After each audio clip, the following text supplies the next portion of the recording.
ওম গণেশাই নমঃ। মই জ্যোতিষ আচাৰ্য প্ৰসন্ন আচাৰ্যই কৈ আছোঁ। আজি মই ক'ব গৈ আছোঁ ছেপ্টেম্বৰ মাহ অৰ্থাৎ আহিন মাহত জন্ম হোৱা ব্যক্তিসকলৰ স্বভাৱ চৰিত্ৰ কেনেকুৱা হ'ব, কেৰিয়াৰত কেনেকুৱা ধৰণৰ উন্নতি কৰিব বা ভালপোৱা সম্পৰ্কত তেখেতসকলৰ ৰিলেশ্যনশ্বিপসমূহ কেনেকুৱা হ'ব সেই বিষয়ে মই ক'ব গৈ আছোঁ। গতিকে ভিডিঅ'টো শেষলৈকে চাওক, লাইক, ছাবস্ক্ৰাইব এণ্ড শ্বেয়াৰ কৰক যাতে অন্যজনেও এই ভিডিঅ'টো চাই উপকৃত হ'ব পাৰে।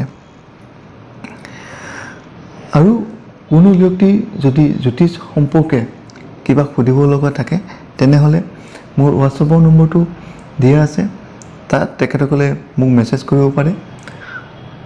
মই যিমান পাৰোঁ আপোনালোকৰ সমস্যাসমূহ সমাধানৰ চেষ্টা কৰিম। এতিয়া ভিডিঅ'টো আৰম্ভ কৰোঁ।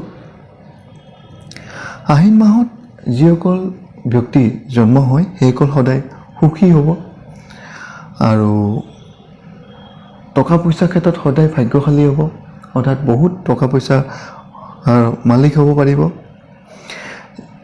জীৱনটো তেখেতসকলৰ যথেষ্ট কালাৰফুল হ'ব, অৰ্থাৎ সৌন্দৰ্য ভোগ কৰিব পাৰিব, অৰ্থাৎ সুখ সমৃদ্ধি জীৱনত পাব আৰু জীৱনকালত তেখেতসকলৰ ৰাজকীয় সন্মান লাভ কৰিব পাৰিব বা ৰাজকীয় ৰজাৰ পৰা যথেষ্ট সন্মান আদায় কৰিব পাৰিব আৰু জীৱনত যিখিনি ভাবে সেইখিনি সাফল্য লাভ কৰিব পাৰিব।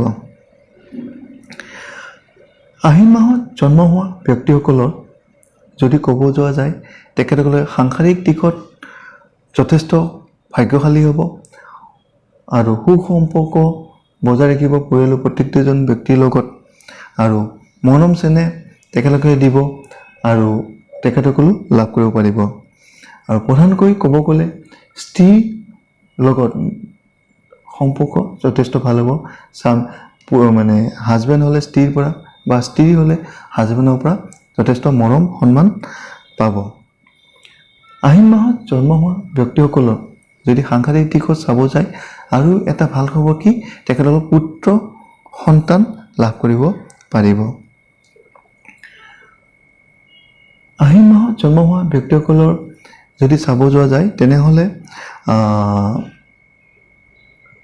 বহুত ভাতৃভোগ ভাই ভনী যথেষ্ট হ'ব আৰু প্ৰত্যেকে ৱেল ষ্টাব্লিছ হ'ব আৰু প্ৰত্যেকৰ লগত সম্পৰ্কসমূহ যথেষ্ট ভালে থাকিব। ধন্যবাদ।